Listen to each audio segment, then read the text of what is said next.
Friend, Rajiv Gandhi ವಸತಿ ನಿಗಮದಿಂದ ಮತ್ತು ರಾಜ್ಯ ಸರ್ಕಾರದಿಂದ ಈ ಬಡ್ಡಿ ಸಹಾಯಧನಕ್ಕೆ ಏನು 3%ಇಂದ 5% ಬಡ್ಡಿ ಸಹಾಯಧನಕ್ಕೆ ಏನು ಸರ್ಕಾರ ಕೊಡ್ತಾಯಿತ್ತೋ ಈ ಬಡವರಿಗೆ ಕಟ್ಟೋಕ್ಕಾಗಲ್ಲ. ಹಾಗಾಗಿ ಸರ್ಕಾರ EMI ಮುಖಾಂತರ ಕಮ್ಮಿ ಮಾಡಲು ಈಗ ಸರ್ಕಾರ ಒಂದು ರಾಜೀವ್ ಗಾಂಧಿ ವಸತಿ ನಿಗಮ ವೆಬ್ಸೈಟಲ್ಲಿ ಅರ್ಜಿ ಬಿಟ್ಟಿದ್ದಾರೆ. ಫ್ರೆಂಡ್, ಇಲ್ಲಿ ಅರ್ಜಿಯಲ್ಲಿ ಏನು ಕೊಟ್ಟಿದ್ದಾರೆ ಮತ್ತು ಇದು ವಿಷಯ ಏನು ಎಲ್ಲ ನಿಮಗೆ ಸಂಪೂರ್ಣವಾಗಿ ಮಾಹಿತಿ ಕೊಡ್ತೀನಿ ನೋಡಿ. ಈಗ ನಿಮಗೆ ಸಿಂಪಲಾಗಿ ತಿಳಿಸ್ಬಿಡ್ತೀನಿ ಒಂದೇ ಲೈನಲ್ಲಿ. ನೀವು ಇದು ಪಡೆಯೋದಕ್ಕೆ ನೀವು ಕೆನರಾ ಬ್ಯಾಂಕಲ್ಲಿ ನಿಮ್ಮ ಬ್ಯಾಂಕ್ ಖಾತೆಗಳೆಲ್ಲ ಲಿಂಕ್ ಮಾಡಿಸ್ಬೇಕಾಗುತ್ತೆ, ಅಂದರೆ ಜಾಯಿಂಟ್ ಮಾಡಿಸ್ಬೇಕಾಗುತ್ತೆ.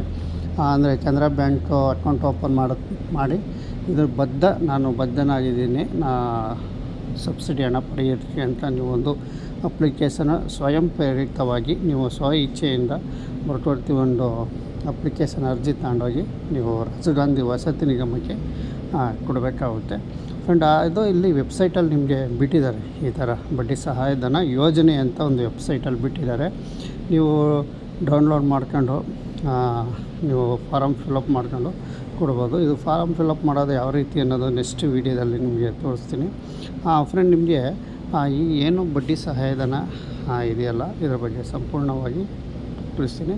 ಕೆನರಾ ಬ್ಯಾಂಕ್ ಮುಖಾಂತರ ಇದು ಸಹಾಯಧನ ಪಡೆಯಬೇಕಾಗುತ್ತೆ. ಹಾಗಾಗಿ ಕೆನರಾ ಬ್ಯಾಂಕ್ದು ಓಪನ್ ಮಾಡಬೇಕಾಗುತ್ತೆ ಅಕೌಂಟು. ಇದು ಹೆಚ್ಚಿನ ಮಾಹಿತಿಗೆ ನೀವು ರಾಜೀವ್ ಗಾಂಧಿ ವಸತಿ ನಮ್ಮ ಚಾನಲ್ ಸಬ್ಸ್ಕ್ರೈಬ್ ಆಗಿ ಭೇಟಿ ಮಾಡಿ. ಅಪ್ಲಿಕೇಶನ್ ಬಂಡವಾಳ ತಾಂಡಿರ್ತಿರಲ್ಲ ಅಂಥವ್ರು ನೀವು ಹೋಗಿ ಈ ರಾಜೀವ್ ಗಾಂಧಿ ವಸತಿ ಕೊಡಬೇಕಾಗುತ್ತೆ. ವೆಬ್ಸೈಟಲ್ಲಿ ಬಡ್ಡಿ ಸಹಾಯಧನ ಒಂದು ಆಪ್ಷನ್ ಬಂದಿದೆ. ಇದ್ರ ಬಗ್ಗೆ ಸಂಪೂರ್ಣವಾಗಿ ನಿಮಗೆ ವಿವರ ಕೊಡ್ತೀನಿ. ಏನು 1 BHK ಫ್ಲ್ಯಾಟ್ ಫಲಾನುಭವಿಗಳಿಗೆ ಒಂಥರ ಗುಡ್ ನ್ಯೂಸ್ ಅಂತ ಹೇಳ್ಬೋದು. ಫ್ರೆಂಡ್, ನಾನು ನಿಮ್ಗೆ ತಿಳಿಸ್ತಾ ಇರೋದು ಬಡ್ಡಿ ಸಹಾಯಧನ 3%ಇಂದ 5% ಅವರಿಗೆ ಏನು ಬ್ಯಾಂಕ್ನಲ್ಲಿ ಲೋನ್ ತಗೊಂಡಿರ್ತಾರಲ್ಲ ಈ ಬಡ್ಡಿ ಸಹಾಯಧನ ಅರ್ಜಿ ಅಪ್ಲಿಕೇಶನ್ನು ವೆಬ್ಸೈಟಲ್ಲಿ ಬಿಟ್ಟಿದ್ದಾರೆ. ನಿಮಗೆ ಒಂದು ಸ್ವಲ್ಪ ಅದ್ರ ಬಗ್ಗೆ ಸಂಪೂರ್ಣವಾಗಿ ವಿವರ ಕೊಡ್ತೀನಿ. ವಿಡಿಯೋ ಸ್ಕಿಪ್ ಮಾಡಬೇಡಿ. ವಿಡಿಯೋ ಸ್ಕಿಪ್ ಮಾಡಿದ್ರೆ ನಿಮಗೆ ಅರ್ಥ ಆಗೋಲ್ಲ. ಸ್ವಲ್ಪ ಲೆಂತ್ ಆಗಿರ್ಬೋದು, ಬಿಡಿಸಿ ಕ್ಲೀನಾಗಿ ನಿಮಗೆ ತಿಳಿಸ್ಕೊಡ್ತೀನಿ. ಫ್ರೆಂಡ್, ನಿಮಗೆ ಹಿಂದೆ ರಾಜ್ಯ ಸರ್ಕಾರ ಈ ಪ್ರೈವೇಟ್ ಬ್ಯಾಂಕ್ಗಳಲ್ಲಿ ರಾಷ್ಟ್ರೀಕೃತ ಬ್ಯಾಂಕ್ಗಳೆಲ್ಲ ಸಾಲ ಏನು ಬ್ಯಾಂಕ್ನಲ್ಲಿ ಲೋನ್ ಮಾಡಿಸ್ಕೊಂಡಿರೋರಿಗೆ ಸಾಲಗಳು ಕೊಟ್ಕೊಂಬರ್ತಾಯಿದೆ. ಫ್ರೆಂಡ್, ಸಾಕಷ್ಟು ಜನ ತಗೊಂಡಿದ್ದಾರೆ. ಈಗ ಅದನ್ನ ಕಂತುಗಳು ಕಟ್ಟೋಕ್ಕೆ ತುಂಬ ಕಷ್ಟ ಆಗುತ್ತೆ ಬಡವರಿಗೆ. ಹಾಗಾಗಿ ನಾವು ಸಹಾಯ ಮಾಡಬೇಕು ಅಂತ ಹೇಳಿ ಈಗ ಏನು ಲೋನ್ ತಗೊಂಡಿರ್ತಾರಲ್ಲ ಅಂಥ ಫಲಾನುಭವಿಗಳಿಗೆ 3%ಇಂದ 5%ಕ್ಕೆ ಬಡ್ಡಿ ಸಹಾಯಧನ ಅಲೌನ್ಸ್ ಮಾಡಿತ್ತು. ಫ್ರೆಂಡ್, 6 ತಿಂಗಳು ಹಿಂದೆನೇ ಇದು ಅಲೌನ್ಸ್ ಮಾಡಿತ್ತು. ಅಲ್ಲಿ ಮೆನ್ಷನ್ ಮಾಡಿದ್ದಾರೆ. ನಿಮಗೆ ಈಗ ಆಮೇಲೆ ವಿವರ ಕೊಡ್ತೀನಿ. ಮೆನ್ಷನ್ ಮಾಡಿದ್ದಾರೆ. ಈಗ ರಾಜೀವ್ ಗಾಂಧಿ ವಸತಿ ನಿಗಮ ವೆಬ್ಸೈಟಲ್ಲಿ ಅದನ್ನ ಲಿಂಕ್ ಬಿಟ್ಟಿದ್ದಾರೆ. ಅಲ್ಲಿ ಒಂದು ಹೊಸ ಆಪ್ಷನ್ ಕೊಟ್ಟಿದ್ದಾರೆ. ಈಗ 1 BHK 2 BHK ಅಂತ ಇರುತ್ತಲ್ಲ, ಮೇಲ್ಗಡೆ ನೀವು ವಿಸಿಟ್ ಮಾಡಿದಾಗ ನ್ಯೂ ಅಂತ ಕೊಟ್ಬಿಟ್ಟು ಇಲ್ಲಿ ಆಪ್ಷನ್ ತೋರಿಸ್ತಾ ಇರುತ್ತೆ ಬಡ್ಡಿ ಸಹಾಯಧನ ಅಂತ. ಫ್ರೆಂಡ್, ಈಗ ಬಡ್ಡಿ ಸಹಾಯಧನ ಮೇಲೆ ನೀವು ಕ್ಲಿಕ್ ಮಾಡಿದಾಗ ನಿಮಗೆ ಅಲ್ಲಿ ಒಂದು ಫಾರಮ್ ಓಪನ್ ಆಗುತ್ತೆ. ಅಂದರೆ ನೀವು ಅರ್ಜಿ ಬಡ್ಡಿ ಸಹಾಯಧನಕ್ಕೆ ಅರ್ಜಿ ಹಾಕೋಕ್ಕೆ ಒಂದು ಫಾರಮ್ ಓಪನ್ ಆಗುತ್ತೆ. ಅಲ್ಲಿ ಕೆನರಾ ಬ್ಯಾಂಕ್ ಸಹಾಯದೊಂದಿಗೆ ಅಂತ ಒಂದು ಫಾರಮ್ ಓಪನ್ ಆಗುತ್ತೆ. ಆ ಫಾರಮ್ ಓಪನ್ ಮಾಡಿದಾಗ ನಿಮಗೆ ಅಲ್ಲಿ ಎಲ್ಲ ವಿವರ ಅಲ್ಲಿ ಕೊಟ್ಟಿರ್ತಾರೆ. ಅದು ಇಂಗ್ಲೀಷಲ್ಲಿ ಕೊಟ್ಟಿರ್ತಾರೆ. ನಿಮಗೆ ಕನ್ನಡದಲ್ಲಿ ನಾನು ತಿಳಿಸ್ತೀನಿ. ಇಂಗ್ಲೀಷಲ್ಲಿ ಕೊಟ್ಟಿರ್ತಾರೆ. ಅಲ್ಲಿ ಏನು ಕೊಟ್ಟಿದ್ದಾರೆ ಈ ಆಪ್ಷನಲ್ಲಿ ಈ ಒಂದು ಫಾರ್ಮಲ್ಲಿ ಏನಿದೆ ನಾನು ನಿಮಗೆ ತಿಳಿಸ್ತೀನಿ. ನೋಡಿ, ನೀವು ವೆಬ್ಸೈಟಲ್ಲಿ ನೀವು ಅಲ್ಲಿ ಬಡ್ಡಿ ಸಹಾಯಧನ ಅಂತ ಇರುತ್ತಲ್ಲ, ನೀವು ಅದ್ರ ಮೇಲೆ ಕ್ಲಿಕ್ ಮಾಡೋಕ್ಕೆ ಹೋಗ್ಬೇಡಿ. ಕೆಳಗಡೆ ಒಂದು ಸಣ್ಣದೊಂದು ಬಾಣ ಇರುತ್ತಲ್ಲ ನೋಡಿ, ಒಂದು ಮಾರ್ಕ್ ಅಂತ ಇರುತ್ತೆ. ಆ ಮಾರ್ಕ್ ಮೇಲೆ ನೀವು ಕ್ಲಿಕ್ ಮಾಡಿದಾಗ ಅಲ್ಲಿ ನಿಮಗೆ ಒಂದು ಫಾರಮ್ ಓಪನ್ ಆಗುತ್ತೆ. PDF ಫಾರಮ್ ಓಪನ್ ಆಗುತ್ತೆ. ಆ PDF ಮೇಲೆ ನೀವು ಕ್ಲಿಕ್ ಮಾಡಿದಾಗ ನಿಮಗೆ ಒಂದು ಫಾರಮ್ ನಿಮಗೆ ಡೌನ್ಲೋಡ್ ಆಗಿರುತ್ತೆ. ನೀವು ಏನು ಅಪ್ಲಿಕೇಶನ್ನು ಫಾರಮ್ ಡೌನ್ಲೋಡ್ ಆಗುತ್ತೆ. ಅಲ್ಲಿ ನೀವು ನೋಡ್ಕೊಳ್ಳಿ. ನಾನು ನೋಡಿದಾಗ ತೋರಿಸಿರ್ತಾರೆ.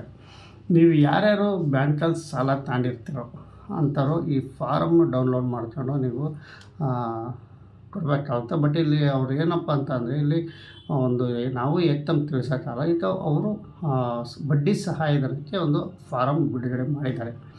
ಡೌನ್ಲೋಡ್ ಮಾಡ್ಕೊಂಡು ನೀವು ಒಂದ್ಸರಿ ವಿಸಿಟ್ ಮಾಡಿ ಫಾರಮ್ ಫಿಲಪ್ ಮಾಡಿಕೊಡೋದಿದೆ. ನೀವು ಯಾವ ಬ್ಯಾಂಕಲ್ಲಿ ಅವ್ರು ತಿಳಿಸಿದ್ದಾರೆ ಇಲ್ಲಿ ನಾನು ನಿಮಗೆ ಓದ್ಬಿಡ್ತೀನಿ, ಓದ ನಂತರ ನಿಮ್ಮೊಂದು ಅರ್ಥ ತಿಳಿಸ್ತೀನಿ.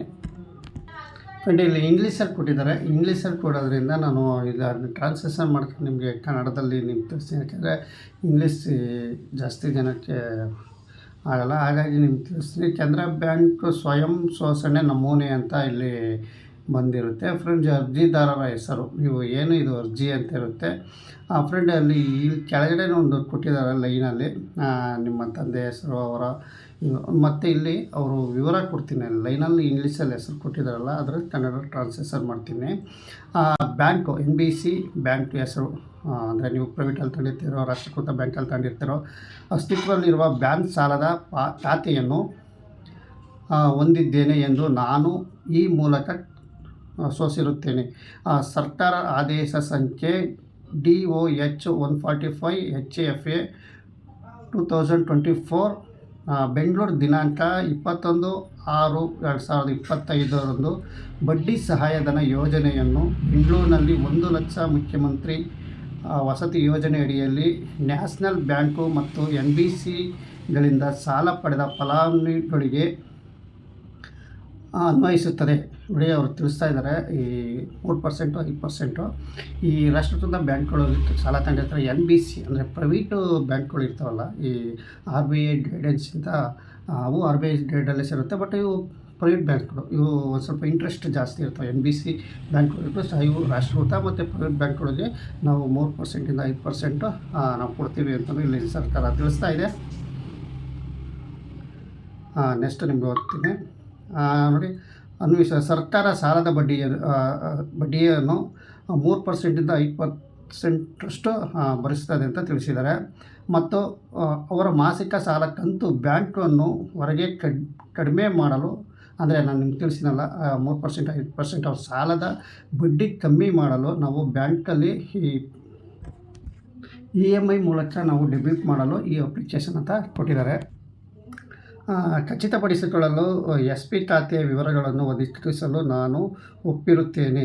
ನನ್ನ ಅಸ್ತಿತ್ವದಲ್ಲಿರುವ ಸಾಲದ ಖಾತೆಗಳನ್ನು ಬ್ಯಾಂಕಿನಲ್ಲಿರುವ ನನ್ನ SP ಖಾತೆಯ ಲಿಂಕ್ ಮಾಡಬೇಕೆಂದು ನಾನು ವಿನಂತಿಸುತ್ತೇನೆ. ಇದರಿಂದ ಎಲ್ಲ EMI ಪಾವತಿ ಮತ್ತು ಬಡ್ಡಿ ಸಬ್ಸಿಡಿ 3% 5% ಮೊತ್ತವನ್ನು ಅದರಿಂದ ಪ್ರಕ್ರಿಯೆಗೊಳಿಸಬಹುದು. ನನ್ನ EMI ಮೊತ್ತವನ್ನು ದಿನಾಂಕರಂದು ನನ್ನ ವೈಯಕ್ತಿಕ ಖಾತೆಯಿಂದ ಡೆಬಿಟ್ ಮಾಡಲಾಗುತ್ತೆ ತಿಳಿಸ್ತಾ ಇದ್ದೀನಿ. ಇನ್ನೂ ಅಲ್ಲಿ ಏನೂ ಕೇಳಿಲ್ಲ. ಬಟ್ ನೀವು ಇದು ಬಡ್ಡಿ ಸಹಾಯಧನದ ಅರ್ಜಿ ಕನ್ಫರ್ಮ್ಗೆ ಬಡ್ಡಿ ಸಹಾಯದ ಅರ್ಜಿ, ಹಾಗಾಗಿ ಫಿಲಪ್ ಮಾಡ್ಕೊಂಡು ಯಾರ್ಯಾರು ಲೋನ್ ತಗೊಂಡಿರ್ತಾರೋ ಅವರು ಅಲ್ಲಿ ಹೋಗಿ ಫಾರಮ್ ಕೊಡಬೇಕಾಗುತ್ತೆ. ಈಗ ಸರ್ಕಾರದಿಂದ ಈಗ ಬಡ್ಡಿ ಸಹಾಯಧನ ಯೋಜನೆ ಓಪನ್ ಆಗಿದೆ. ಅರ್ಜಿ ಅಪ್ಲಿಕೇಶನ್ ಬಿಟ್ಟಿದ್ದಾರೆ. ನೀವು ಪ್ರೈವೇಟ್ ಬ್ಯಾಂಕ್ ತಗೊಂಡಿದ್ರೆ ನಿಮ್ಮ ಖಾತೆ ಹೆಸರು ಅಲ್ವಾ ನೀವು ಫಿಲಪ್ ಮಾಡಬೇಕಾಗುತ್ತೆ. ನಿಮ್ಮ ಏನು ಲೋನು ನಂಬರು ಮತ್ತು ಯಾವ ಬ್ಯಾಂಕು ಮತ್ತು ಎಷ್ಟು EMI ಎಷ್ಟು ತಗೊತಾ ಇದ್ದೀರಾ, ನೀವು ಅರ್ಜಿಯ ಯಾವ ದಿನಾಂಕದಲ್ಲಿ ಹಾಕಿದ್ದೀರಾ ಎಲ್ಲ ನೀವು ಫಿಲಪ್ ಮಾಡಿ ನೀವು ಕೊಟ್ಟರೆ ಅಲ್ಲಿ ನೀವು ಒಂದು ಜೆರಾಕ್ಸ್ ನೀವು ಮಡಿಕೊಳ್ಳಿ. ನೀವು ಯಾವ ಡೇಟಲ್ಲಿ ಕೊಟ್ಟಿರ್ತಾರೆ ಎಲ್ಲ ಜೆರಾಕ್ಸಲ್ಲಿ ಮಡಿಕೊಳ್ಳಿ. ಬಟ್ ಇಷ್ಟು ನಿಮಗೆ ವಿಷಯ ತಿಳಿಸ್ತೀನಿ. ಒಟ್ಟಿನಲ್ಲಿ ವೆಬ್ಸೈಟಲ್ಲಿ ರಾಜೀವ್ ಗಾಂಧಿ ವಸತಿ ನಿಗಮ ವೆಬ್ಸೈಟಲ್ಲಿ ಬಡ್ಡಿ ಸಹಾಯಧನ ಅರ್ಜಿ ಬಿಟ್ಟಿದ್ದಾರೆ. ನೀವು ಈಗ ಅರ್ಜಿ ಫಿಲಪ್ ಮಾಡಿ ನಂತರ ಕೊಡ್ರಿ ಅಂತ ಹೇಳ್ತಾ ವಿಡಿಯೋ ಮುಗಿಸ್ತಾ ಇದ್ದೀನಿ. ಫ್ರೆಂಡ್ ನಮ್ಮ ಚಾನಲ್ ಸಬ್ಸ್ಕ್ರೈಬ್ ಆಗಿ ಹಾಗೆ ಲೈಕ್ ಮಾಡಿ ಶೇರ್ ಮಾಡ್ಕೊಂಡು ನಮಸ್ಕಾರ. ಫ್ರೆಂಡ್ ಹೆಚ್ಚಿನ ಮಾಹಿತಿಗಾಗಿ ರಾಜೀವ್ ಗಾಂಧಿ ವಸತಿ ನಿಗಮಕ್ಕೆ ಭೇಟಿ ಮಾಡಿ, ಪ್ರತಿಯೊಂದು ಡೀಟೇಲ್ಸು ನಿಮಗೆ ಗೊತ್ತಾಗುತ್ತೆ. ಫ್ರೆಂಡ್ ಏನು ಈ ಅರ್ಜಿ ನೀವು ಫಿಲಪ್ ಮಾಡ್ಕೊಂಡು ನೀವು ತಗೊಂಡೋಗ್ಬೇಕು. ಫ್ರೆಂಡ್ ಅರ್ಜಿ ಫಿಲಪ್ ಮಾಡೋದು ಯಾವ ರೀತಿ ಎಂಬುದು ನೆಕ್ಸ್ಟ್ ವೀಡಿಯೋದಲ್ಲಿ ನಾನು ವಿಷಯ ಎಲ್ಲ ಸಂಪೂರ್ಣವಾಗಿ ತಿಳಿಸ್ತೀನಿ ಅಂತ ಹೇಳ್ತಾ ವಿಡಿಯೋ ಮುಗಿಸ್ತಾ ಇದ್ದೀನಿ. ಫ್ರೆಂಡ್ ನಮ್ಮ ಚಾನಲ್ ಸಬ್ಸ್ಕ್ರೈಬ್ ಆಗಿ ಹಾಗೆ ಲೈಕ್ ಮಾಡಿ, ಇದೇ ಥರ ಸಪೋರ್ಟ್ ಮಾಡಿ ಅಂತ ಹೇಳ್ತಾ ಮುಗಿಸ್ತಾ ಇದ್ದೀನಿ.